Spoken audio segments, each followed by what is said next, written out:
Hello my dear students, and welcome once again to another video for our class in PF 101 Event Driven Programming.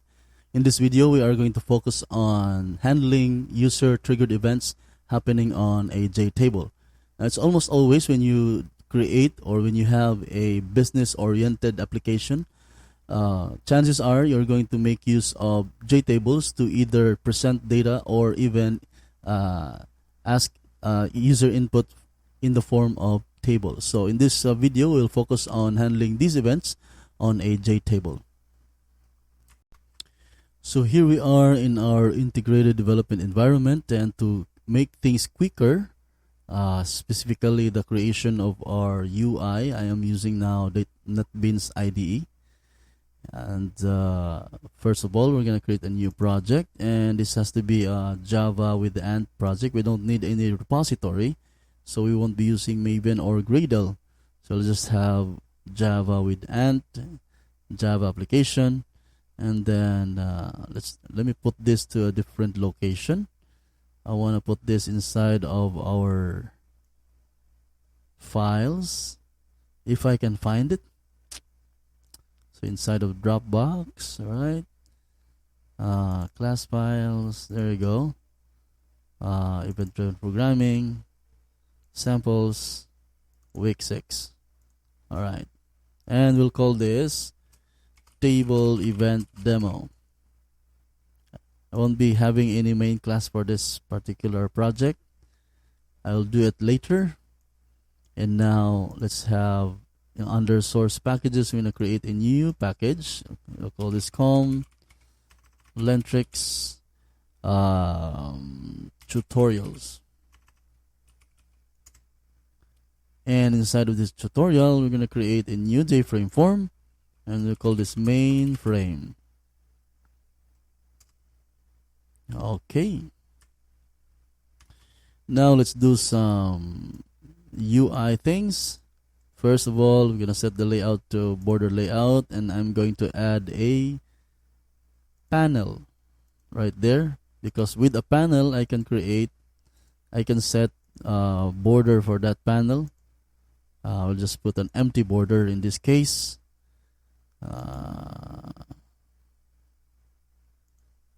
Oops. Why did I do that? Empty border. And we'll just have inset editor. Just have 10. We should have 10 for all of them.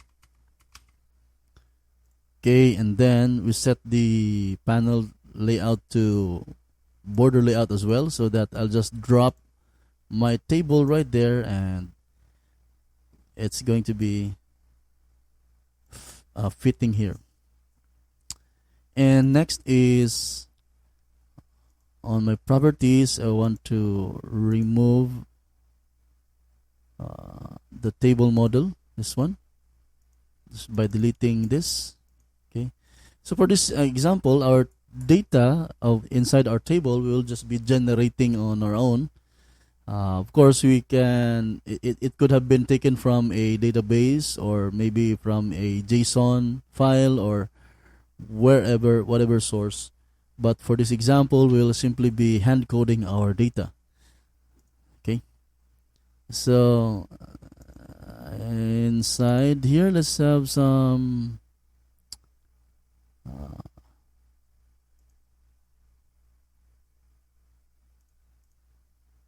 Okay, let me pin this one, and let's have a title, table event demo. Let's make this a frame resize and center. Okay, and try to run this.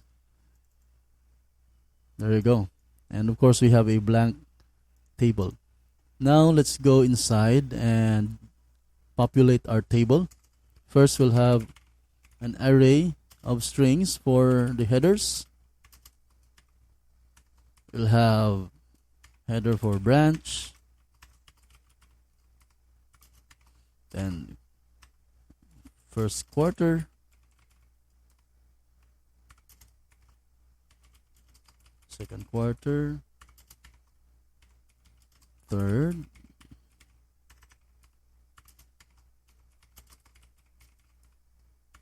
and finally total. Okay, and we'll have our two-dimensional string for our data.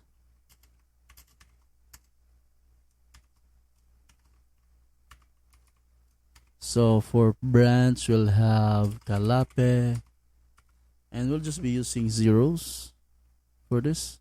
We should be using object instead, so that we'll be combining strings and numbers. So 0, 0, 0, 0, or our total should be null. So that's for Kalape. Let's have Tubigon, Clarin, Inabanga, and Sigbayan. Okay, so this will be our data set, and we'll implement this. But first thing we need to do now is to create a default table model. So we'll have default table model to generate our table model.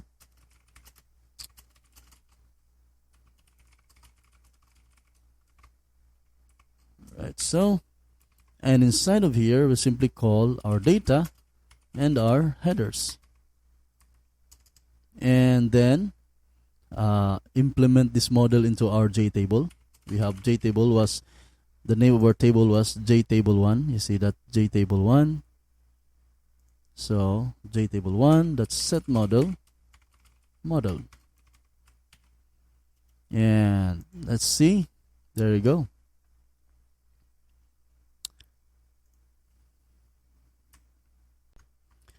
So the way we can implement handling on the JTable is by overriding some methods in the table model. For example, we can override the natural behavior of our table such that we will no longer be able to edit the contents of the table.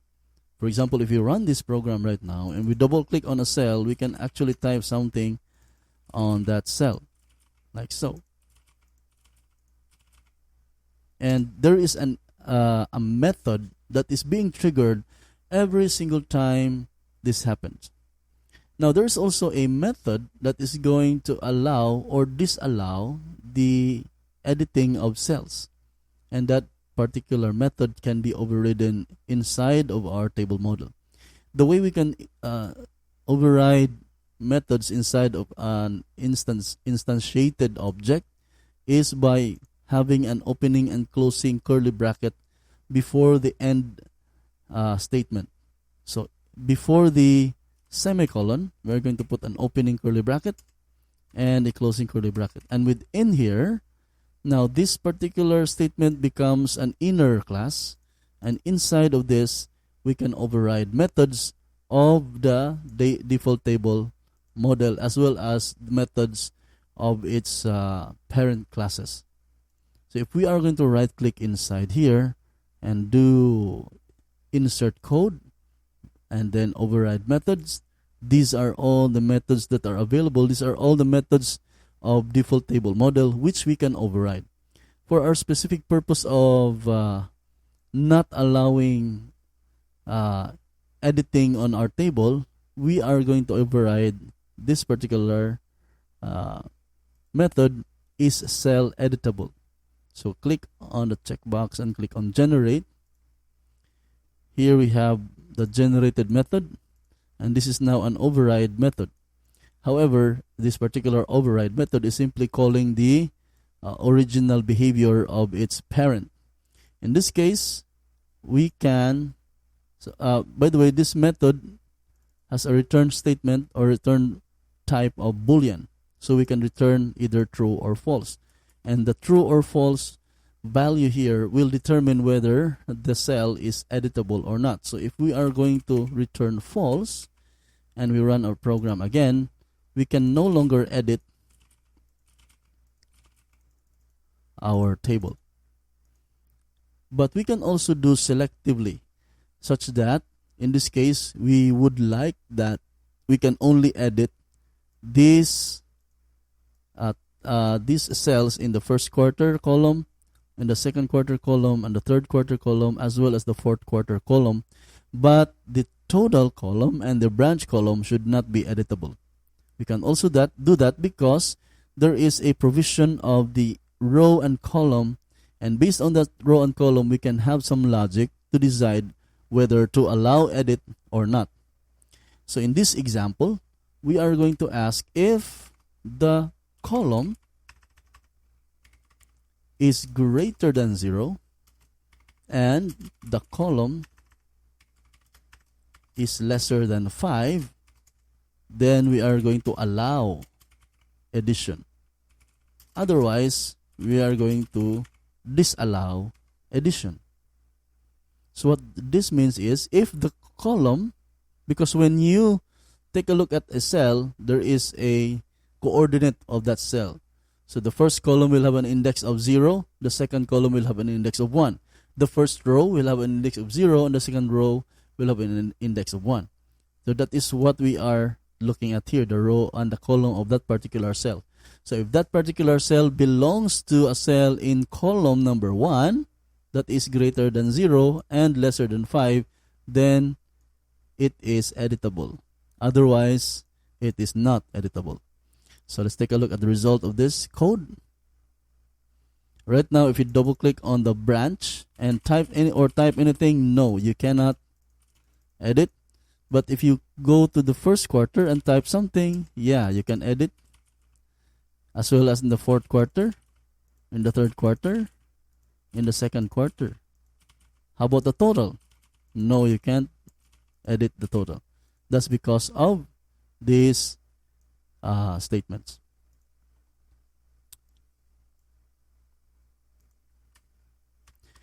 Next is we'll try and handle the event of when a cell is being edited, when a value is being set on a cell, or when the cell's value is changed. Okay, we can do that again by overriding a method. So for example, in this project, we would like to make it such that you cannot enter a text here. Okay, because these are sales values, for example, and so sales values should be numbers, and we need to make sure that the values entered on these cells are numbers. So we can do that. First, we have to create a method that is going to determine whether an object is numeric or not. So here, outside of our constructor, we're going to create a method, private, which is a Boolean method, and say is numeric, which will require a parameter of an object. And inside of here, we're going to decide, we can do this if the object is null. Of course, that is not numeric and will return false. Otherwise, we are going to convert this object into a string and we'll try to parse it into a double, and if there's no error happening during parsing, it means it is a numeric value. Otherwise, it is not. So we are going to make a try catch here, and we will try and double that parse double the string value of this object. And if that succeeds, we're going to return true, meaning it is numeric. Otherwise, if there is a number format exception, it means that we were not successful in parsing that object into double, and therefore it is not numeric. Number format exception. Okay? So now that we have this method, we can use this method into our code inside of our table model. First we need to do is right click on it and insert code, and then override again and look for the method called set value at. So this is the method that is going to be triggered every time an attempt to change the value of a cell is done. So click on that, and here we are going to allow, this is the final statement that implements the change to a particular cell, but we will only allow this if the value is numeric. So here we say if is numeric, the a value, so this particular parameter here holds the value that is attempted to be added into or changed into that particular cell. So if this value is numeric, then we are going to call the super to finally implement the change. Otherwise, we'll simply just return. Nothing will happen.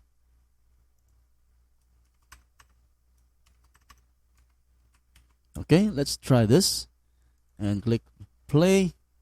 And now here, if we type, for example, 789 and press enter, you are able to edit it. But if you type POP and press enter, see it was not implemented and retracts back to its original value. Now what we want to do is the cream of the crop of our purposes here. What we want to do is when we type something on our values here, we would like that the total of all these values from first quarter to fourth quarter, third quarter will be computed and displayed on the total column. We can achieve this by simply adding another set of code inside of here. So what we can do is we are going to parse all the values in that column and add it up to get the total, and then set that total on the cell on the last column. So first we need to have a double value for our Q1. This is a double that parse double. We are going to parse double the string value of a particular cell, and that particular cell is from this row and this column. So we can do that by getting that value by calling the method get value at, and then row column. Okay, and we'll just copy this for the rest of the quarters 2, 3, and 4. Actually, it should not be row column here, but just row. This is column 1. This is column 2. Oops. Column 3 and column 4. And we compute for the total. The double total is equal to Q1 plus Q2 plus Q3 plus Q4. And now we are going to set this value into the cell. The problem here is the only way to do that is by calling set value at, okay, and we say that row, and the column is column number 5 because that's the last column. However, actually also we are going to put the value, which is the total. So this is what we want to do here. We're going to set this value in that row and in that column. However, as you can see, this is set value at, and we are inside set value at. This is actually a recursive call, and there's a danger that here this particular code is going to call this method, which will eventually call this method again and do this all over again. Okay, so this will result in a infinite recursive call, because inside of the set value at, we will call set value at once again. So how can we solve this? We will only do this, okay, if this is not in the column number 5. So if it is the column number 5, then we'll just be doing this and not this whole thing. So we can do that by adding an if statement inside, by putting all this inside of an if statement. If column is less than 5. So if the column we're trying to change is from within quarter, first quarter, second quarter, third quarter, then we are going to compute and set this value on column 5. But if it is on column 5, then this will no longer happen. So this will not be called again. Okay? So let's take a look at the output of this. And now if we try to type 5,000 here and press enter, and sure enough we have our total of 5,000. And say here we have 3,600.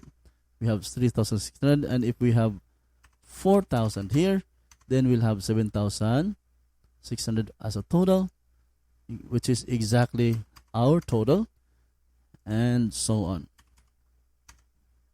Okay, so that is it for this video. I hope you have learned something. Thank you so much for watching, and see you again in the next one.